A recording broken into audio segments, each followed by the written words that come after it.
Bienvenidos a esta presentación. En esta presentación pretende ser un material de apoyo para la resolución de las tareas de la semana 2 de este módulo de aprendizaje de bioestadística básica. Pues bien, la idea es que revisemos algunos conceptos relacionados a los ejercicios que se han dejado como tarea para el desarrollo de esta semana, que bien han sido desde análisis de frecuencia, tasas, proporciones, razones, y tenemos el último taller relacionado a la elaboración de incidencias y prevalencias. No veremos todos los ejercicios, sino aquellos donde he detectado que ha habido mayor problema en los reportes entregados hasta esta fecha. Algunos conceptos fundamentales sobre frecuencias. A ustedes se les ha dejado como tarea analizar la frecuencia de una serie de valores de pH diferenciados para varones y para mujeres. Pues bien, acá comentarles de que tanto en el cálculo de las frecuencias absolutas, que es el número total de observaciones para cada valor, como de la frecuencia relativa, que es el total de observaciones para cada una de las categorías entre el total de observaciones, tanto en frecuencia porcentual como frecuencia acumulada, pues no he identificado mayores dificultades para el desarrollo de este ejercicio por parte de los grupos, aunque creo que sí es necesario profundizar un poco más en el análisis de esta información cuando se les ha solicitado a ustedes que interpreten estos valores, eh, más que qué es cada tipo de unidad de medida, lo que se requiere siempre que ustedes analicen los valores como tal. En este caso, bueno, al analizar la tabla es posible identificar que hay una mayor proporción de que los valores tienden a acumularse en los valores centrales.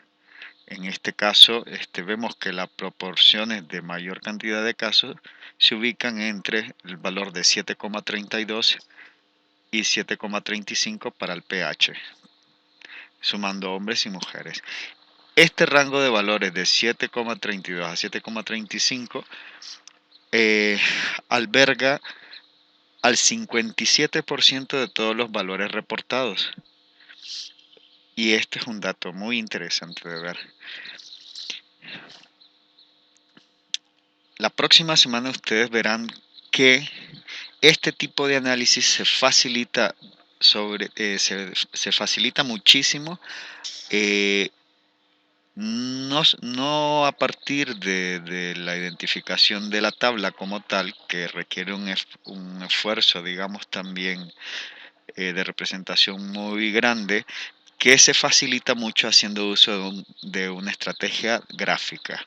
Entonces, este tipo de valores es fácilmente representable a través de un polígono de frecuencias, en donde azul tenemos la ocurrencia de frecuencias para cada uno de los valores dispuesto en la parte inferior.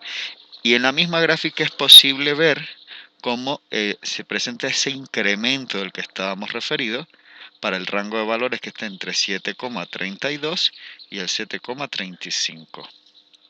¿Lo ven? Es más fácilmente identificable en la gráfica que en la tabla. En este caso estaríamos hablando del rango de valores que más casos alberga, o que un mayor porcentaje de casos alberga.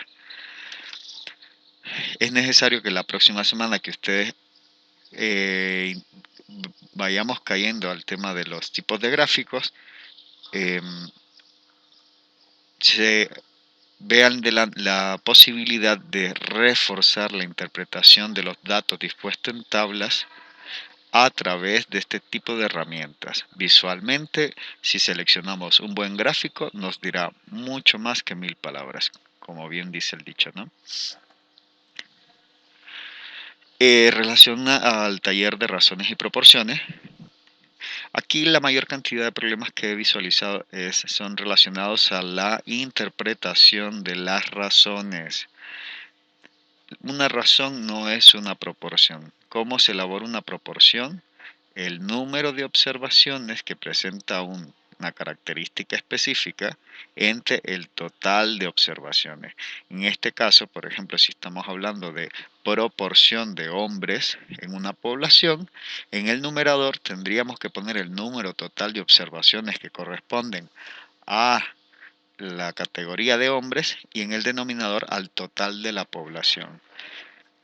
Esa cifra siempre la multiplicaremos por una constante que veremos posteriormente cómo hacer una mejor selección de esta constante para analizar mejor tasas o proporciones.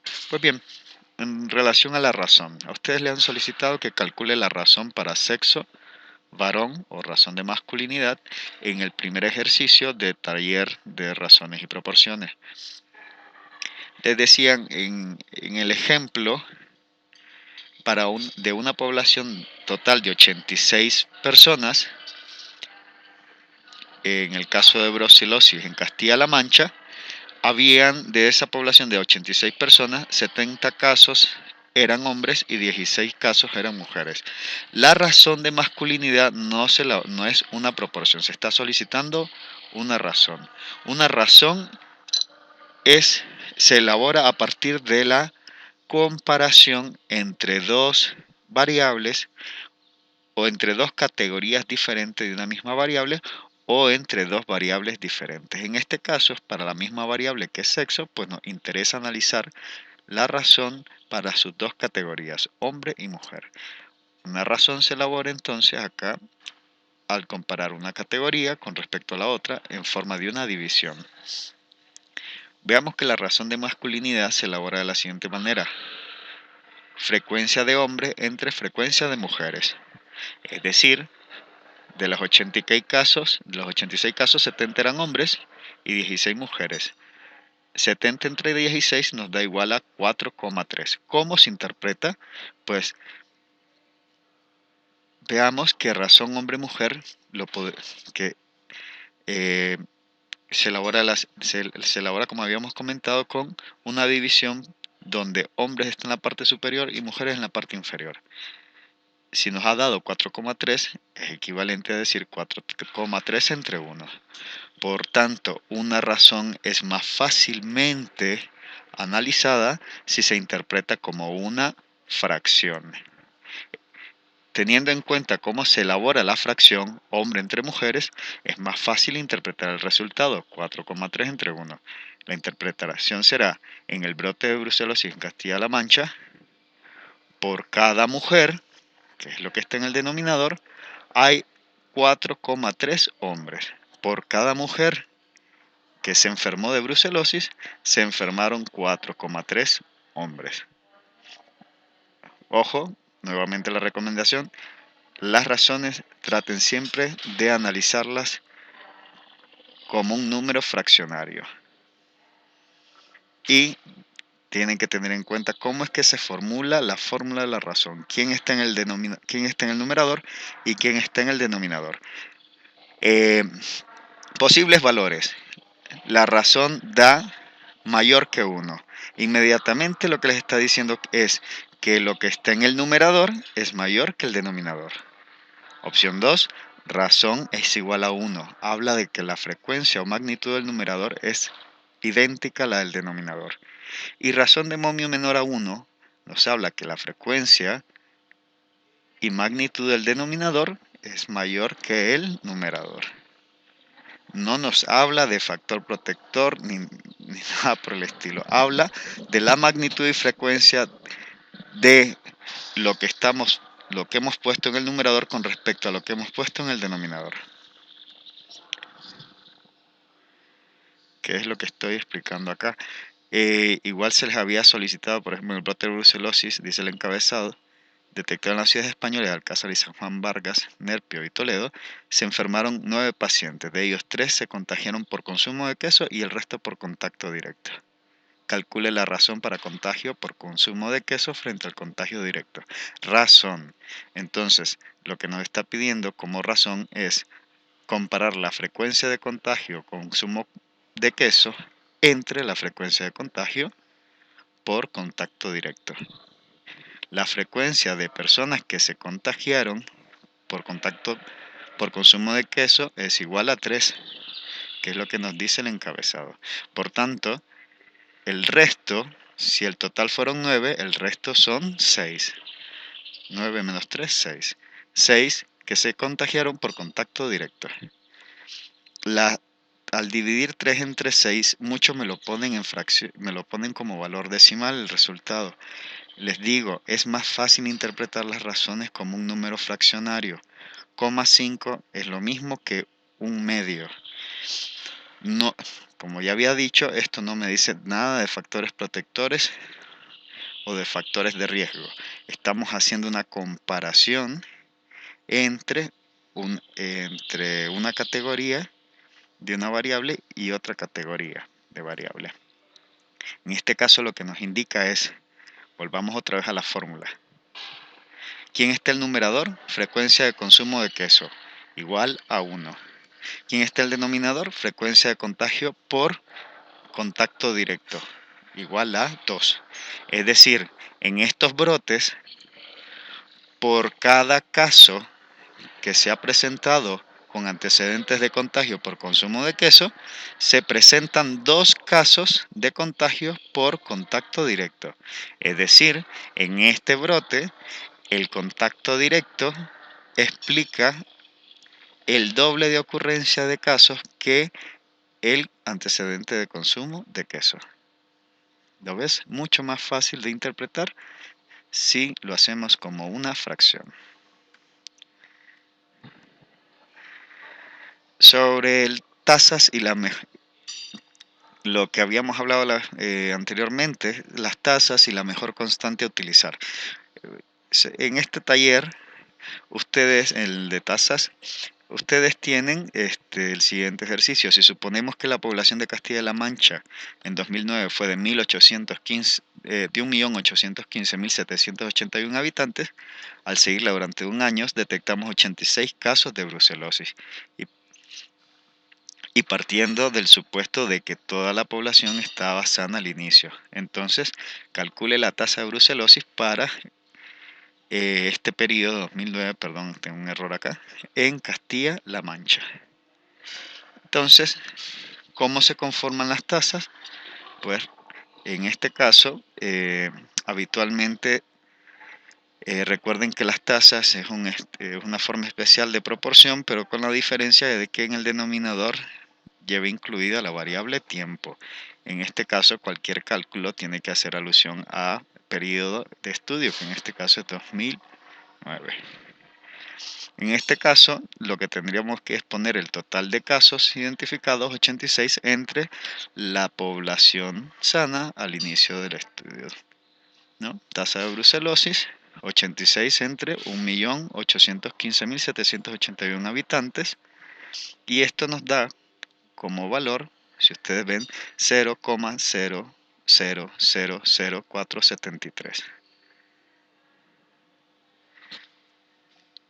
Si nosotros esto multiplicamos por una constante igual a 1000 habitantes, el valor final es 0,04 por 1000 habitantes. Aquí hay un problema de interpretación. ¿Qué es un 0,04 de persona? La pierna, del ombligo para abajo, un muslo, ¿qué? Si lo ven, es bastante difícil para el lector muchas veces imaginarse que es un 0,04 de persona. Las personas, cuando hacemos recuentos de personas, se nos es más fácil si tenemos como base un número entero. 1, 2, 3 personas son fácilmente captadas y uno puede saber a qué cantidad de personas nos estamos refiriendo, pero 0,004 de personas, ¿cómo lo entiendo? Entonces, aquí es importante, si bien no siempre podemos escoger la constante, cuando lo podamos hacer, tratemos de que sea aquella que nos permite interpretar más fácilmente el número final de una tasa. En este caso lo podríamos hacer como multiplicándolo por 1000, en el cual nos quedaría como 0,04 de personas por cada 1000 habitantes, o lo que yo recomendaría, multiplicamos por 100.000. Y así al lector se lo resumiremos que se observa una ocurrencia de 4 casos por cada 100.000 habitantes. ¿Lo ven? Es más fácil de interpretar.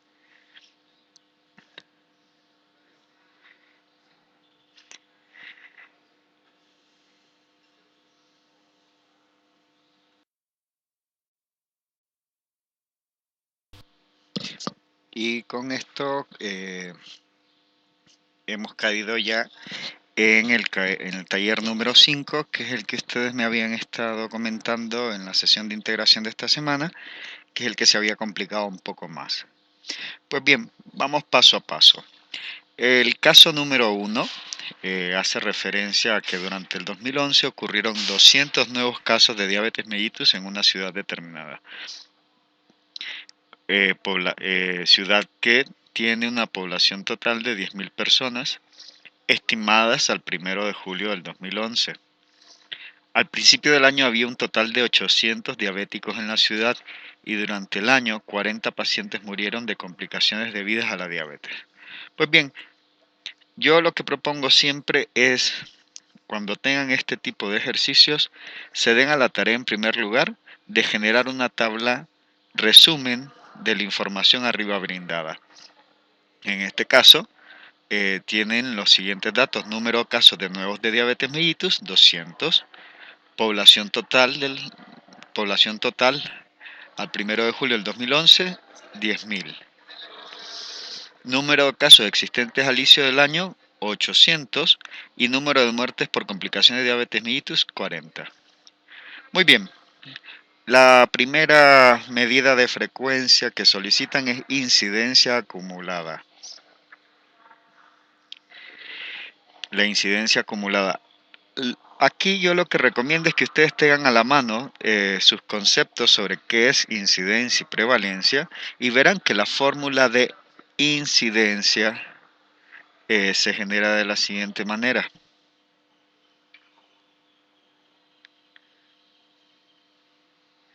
Serán el número de casos nuevos entre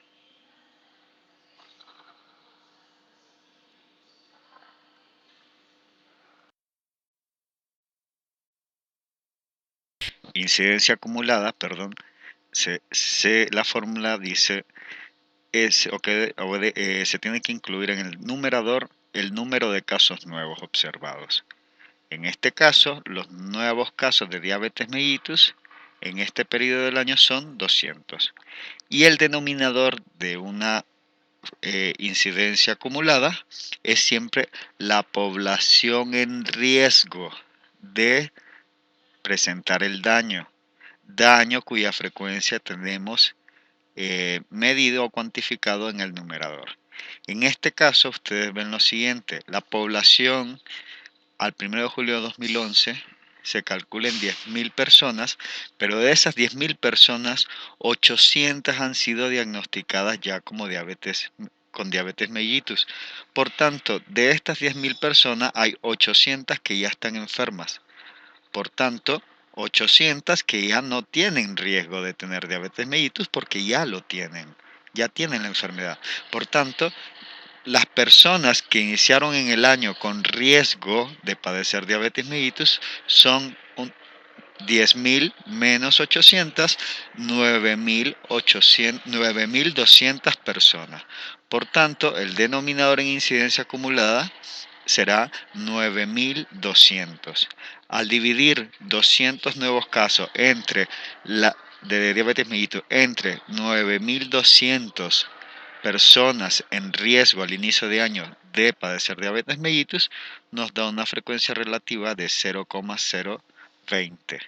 Si yo esto multiplico por la constante de 1000, tendré 20, que en esta población los nuevos casos de diabetes mellitus se presentan a una velocidad anual de 20 nuevos casos por cada 1000 habitantes.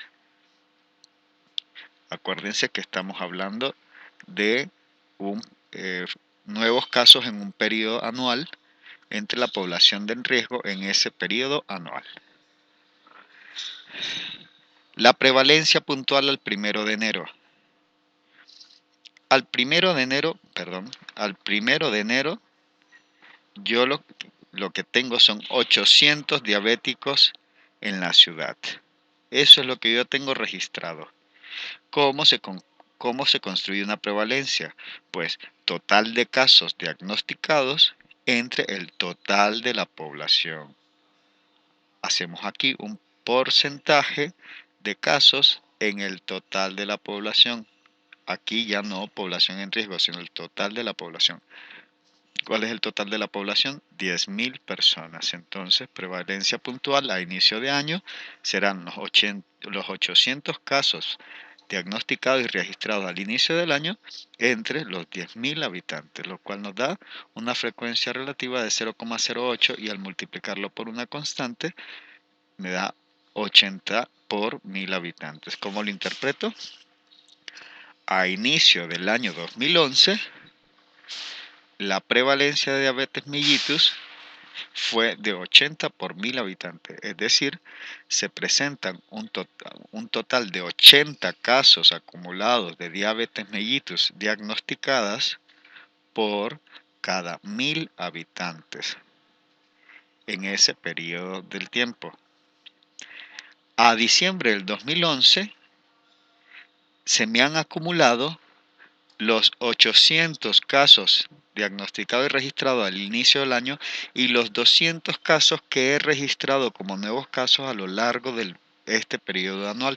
Por tanto, si vamos a calcular la prevalencia puntual al 31 de diciembre, tenemos que poner en el numerador el total de casos existentes y ya registrados, tantos nuevos como viejos. La sumatoria de los viejos casos más los nuevos casos me da 1000 en el numerador y población total en el denominador, que son 10.000 personas, lo cual me da 0,1 como frecuencia relativa, multiplicándolo por la constante de 1000 habitantes, me da 100 por 1000 habitantes. ¿Cómo lo interpreto? Prevalencia, recuerden, numerador total de nuevos casos registrados, denominador total de la población. Por tanto, al 31 de diciembre del año 2011, tengo un total de casos registrados como diabéticos correspondiente a 100 personas por cada 1000 habitantes. Esa es la frecuencia, la prevalencia de ocurrencia de diabetes en ese grupo poblacional. A diciembre de 2011, el recuento total de diabéticos mellitus en relación a la población total fue de 100 casos por cada 1000 habitantes. El último dato que solicitan es la tasa de mortalidad por diabetes mellitus. Entonces, una tasa específica de mortalidad. Aquí entonces será, en el 2011, tenemos un total de 40 muertes. ¿De cuántos casos totales de diabetes mellitus se acumularon en el 2011? 200 nuevos casos más los 800 ya existentes, o sea, 1000.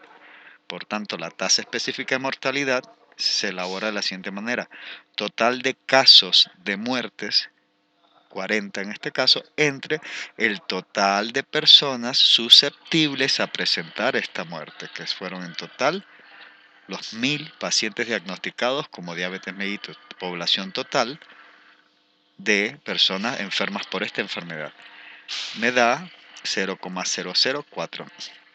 ¿Cómo se interpreta esto? Pues recuerda el numerador, número total de casos de muerte por diabetes mellitus, denominador total de habitantes diagnosticados con diabetes mellitus. En el 2011, la frecuencia de muertes en personas diagnosticadas como diabetes mellitus fue de 4 casos de muertes por cada 1000 personas diagnosticadas como diabéticos. Entonces, por favor, la interpretación siempre tomen en consideración cómo están estructurando la fórmula y póngale nombre y apellido, a quién hace referencia ese dato, qué es lo que están midiendo en el numerador, qué es lo que tienen en el denominador y a qué periodo de tiempo están refiriéndose. El caso número 2 creo que fue uno de los más complejos que se presentaron, dado de que lo que se está solicitando calcular acá es incidencia, una tasa de incidencia. Entonces, este tipo de medidas se genera cuando estamos generando un estudio prospectivo, y en estudios prospectivos donde vemos que a pesar de que comenzamos con un grupo de personas, permitimos entradas de nuevas personas al estudio en diferentes periodos de tiempo y se nos reportan también salidas por decesos o por abandonos de otras personas a lo largo del estudio. En este tipo de casos es bien complejo, no se puede calcular una base poblacional en el denominador para incidencia acumulada, porque la población ha variado mucho en los diferentes etapas de periodos de tiempo del estudio. En este caso, lo que hacemos es medir cuánto tiempo aporta el individuo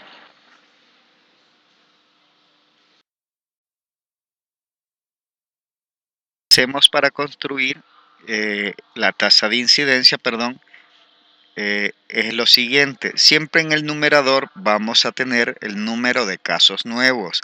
Recuérdense que en este tipo de estudio lo interesante siempre es que comenzamos con población sana.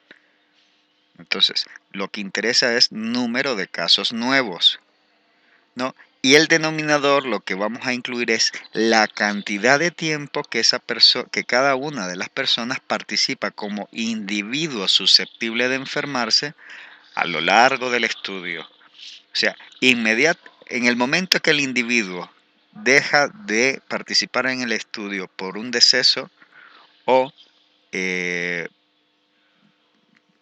por cambio en la residencia o demás o pérdida de contacto con el equipo investigador, en ese momento deja de aportar como individuo susceptible al estudio. De igual manera lo hace en el momento en que es diagnosticado con la enfermedad de interés. En ese momento comienza a aportar como caso y deja de aportar en el denominador como eh, tiempo como persona susceptible. En este caso, por ejemplo, vamos a ver qué es lo que nos pide el ejercicio. En un primer momento nos solicita la prevalencia de punto al 1 de julio de 1988, es decir, la parte media del estudio. Bueno, una prevalencia puntual es muy fácil de calcular. Es total de casos diagnosticados acumulados al periodo de corte entre el total de personas que están participando en este caso del estudio.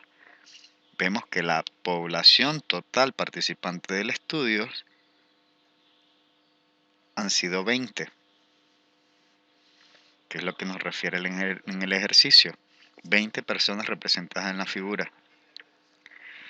Y los casos acumulados están representados por la cantidad de barras horizontales, que son los momentos en que la persona en observación se convierte en caso. Entonces lo que tendríamos que sumar son la cantidad de barras presentes antes del periodo de corte del 1 de julio. En este caso 1, 2, 3, 4, 5, 6, 7, 8, 9. 9 casos de 20 personas en seguimiento. La frecuencia relativa es 0,45. Si lo multiplicamos por una constante nos da 45%. Es decir, la prevalencia de punto al 1 de julio, su cálculo nos dice que al 1 de julio de 1988, en este estudio de seguimiento, se han presentado el 45% de las personas que participaron del estudio fueron diagnosticadas como casos. La prevalencia en enero de 1988, 1988, por tanto, hará alusión como denominador a las mismas 20 personas que están participando del estudio, pero en el numerador tendremos que hacer el recuento nada más de los casos diagnosticados y acumulados a ese periodo de corte, que en este caso son 1, 2, 3, antes del 1 de julio del 88. Perdón, aquí me equivoqué porque puse la frecuencia 1989, corrijo.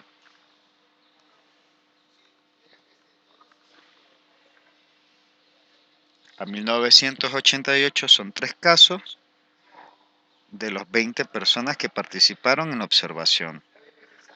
Entonces, tenemos 3 entre 20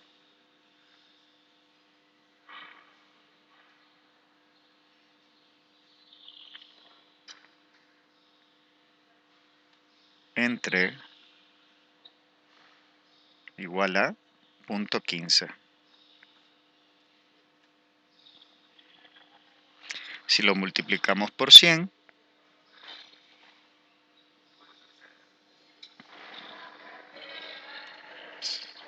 nos dará 15%. ¿Cómo lo interpreto? Nuevamente, ¿qué tengo en el numerador?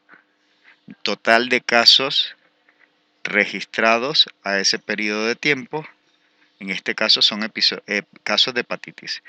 Entonces, a enero de 1988 se reporta que el 15% de la población en estudio ha sido diagnosticada como portadora de hepatitis. ¿Lo ven? Perfecto. Como decía, los cálculos de prevalencia son en general mucho más fáciles. Veamos con incidencia acumulada. Incidencia acumulada pone en el denominador el total de población susceptible y en el numerador el total de casos nuevos. Veamos acá que lo que nos pide es la incidencia acumulada entre enero a diciembre de 1988, es decir, desde 1 de enero, que es esta segunda línea vertical, a diciembre de 1988, que estará representado por todo lo que está antes del 1 de enero del 89. Vemos que de las 20 personas, 3 ya habían sido diagnosticadas como diabetes mellitus antes de este primer periodo de corte, que es enero de 1988. Por tanto, son 3 personas que ya no pueden ser nuevamente diagnosticadas como portadoras de hepatitis, ya lo son. Entonces no me aportan al denominador como población en riesgo. Población en riesgo, por tanto, para calcular incidencia acumulada serán 17. En el numerador pongo la cantidad de nuevos diagnósticos que se presentan en este periodo. Descartando estos primeros 3, tengo 1, 2, 3, 4, 5, 6, 7, 8, 9. ¿Lo ven? 9 entre 17 me da 0,52 por la constante 52,9%, 53%. Del total de población que al inicio de enero de 1988 eran sanas, a diciembre de 1988 el 53% se habían transformado en casos de hepatitis, casos portadores y diagnosticados de hepatitis. Esa sería su interpretación. Veamos ahora qué pasa con tasa de incidencia durante el periodo de enero a diciembre de 1988, o sea, el mismo periodo contemplado anteriormente. En este caso, ¿cómo se conforma la fórmula de tasa de incidencia? Es primero el número de nuevos casos observados en ese periodo. Ya lo habíamos hecho en el cálculo de incidencia acumulado. Fueron 9 nuevos casos en este periodo de enero a diciembre de 1988. Lo que cambiará en todo caso es el denominador, que es cantidad de tiempo que las personas sanas identificadas al inicio del periodo de observación contribuyen como personas sanas durante el periodo de observación señalado. En este caso lo que tendremos que hacer es ver cada uno de los casos, en este caso cada línea corresponde a un caso, cuánto tiempo calculado aquí en meses contribuyó como persona sana durante el estudio. Entonces, entre enero a diciembre hay un periodo de 12 meses. Vemos que el caso número 1 contribuyó como sano durante todo ese periodo.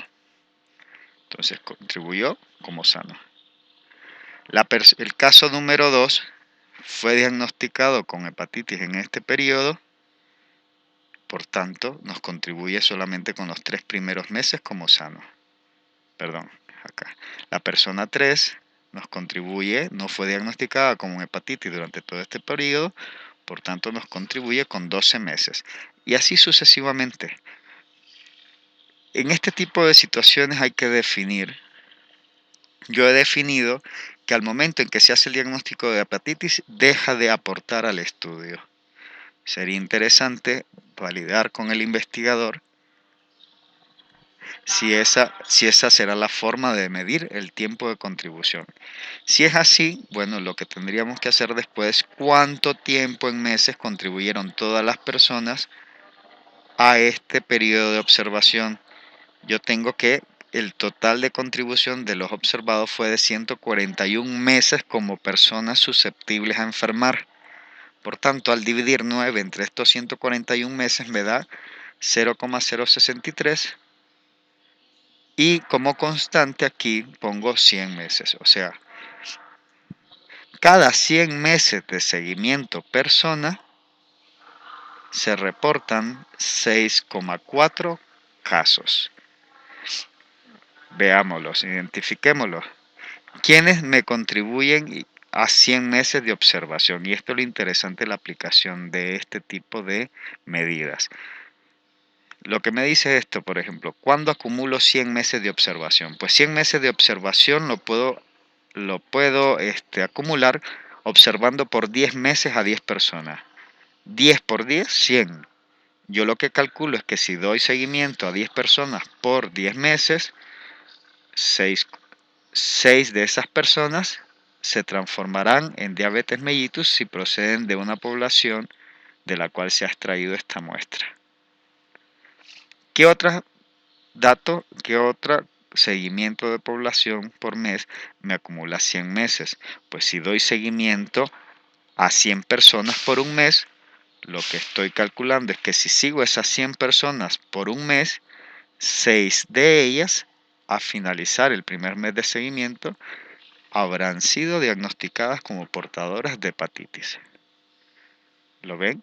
Entonces, lo que nos mide esta tasa de incidencia es la velocidad a la que un grupo poblacional en determinado tiempo de seguimiento se transformará en casos de daño, en casos de daño analizados en el estudio. Espero que esta explicación así haya permitido aclarar el tema relacionado a estos tipos de medidas. Y con ello cerramos este ciclo de medidas de cálculos de índices estadísticos perteneciente a la bioestadística descriptiva, y la próxima semana estaremos trabajando con lo que son las representaciones gráficas.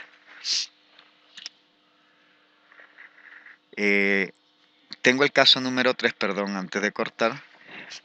Les queda también por acá las formas y los procedimientos que he utilizado para resolverlos. Veamos, en la ciudad X de 100.000 personas, lo que se pide es que durante el mes 10 hubo 1.000 muertes en dicha ciudad. Todos los casos de tuberculosis han sido identificados. De los 300 casos de tuberculosis son 200 varones, 100 mujeres. Y 60 personas murieron debido a tuberculosis, 50 de las cuales fueron varones. Como les decía, la primera recomendación es traducir toda esa información en una tabla resumen, donde tengan población total, todas las muertes por tuberculosis, los casos de TB en población general, en mujeres, en hombres, muertes por tuberculosis, las muertes en hombres y mujeres.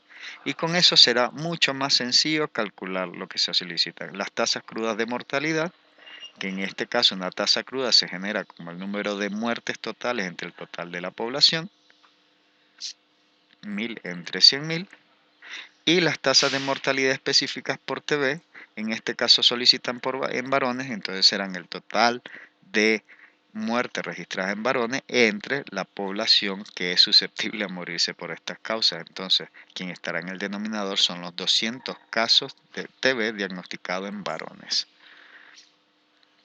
Bueno, por favor, dudas, comentarios, tienen acá mi correo electrónico para comunicarse conmigo. En este caso también solicito que se pongan en contacto con sus respectivos tutores de cada uno de los equipos para que les ayuden con sus dudas, para que generen los comentarios y le apoyen con la realización de las tareas. Hasta luego.